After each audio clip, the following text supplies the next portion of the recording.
Washington 325, 200, 150, 125. Downtrend is clear. The figures represent millions of dollars in military aid distributed to Ukraine in the last 4 rounds of U.S. arms withdrawals from September 21 to November 3.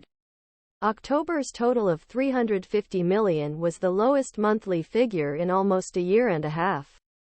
The U.S. Congress has failed pass a new Ukraine aid bill since September due to declining Republican support, forcing the Biden administration restrict biweekly shipments of military equipment the embattled country. This raises concerns that Ukraine's performance on the battlefield could soon be affected.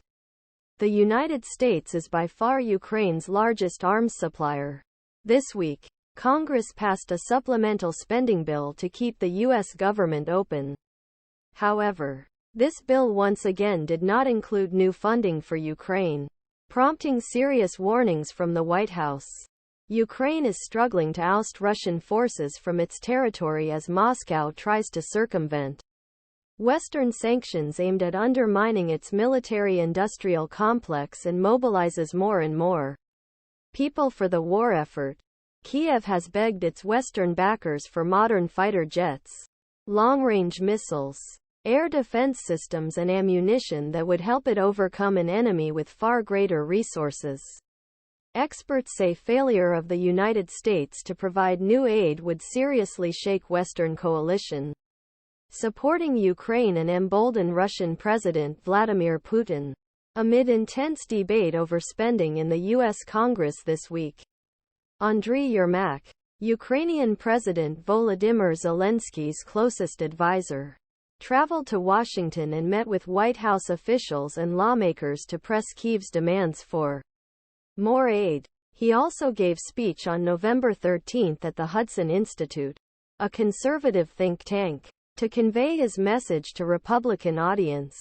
Congress last approved funding for Ukraine in December 2022, passing the annual U.S. spending bill that includes $45 billion in military, financial and humanitarian aid for the country. The fund was expected to be exhausted by September 30. As that date approached, Biden introduced a supplemental spending bill in August that included an additional $24 billion for Ukraine to pass the country by early 2024.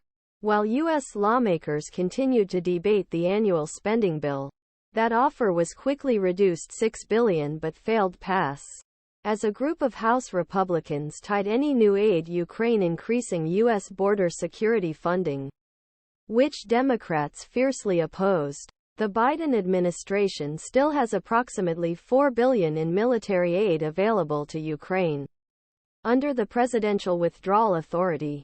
According to the Department of Defense, the PDA is a policy tool that allows the president to quickly transfer weapons and equipment from Department of Defense stockpiles to a foreign country. The Department of Defense then replenishes its stockpile with new orders using Ukrainian aid appropriated by Congress.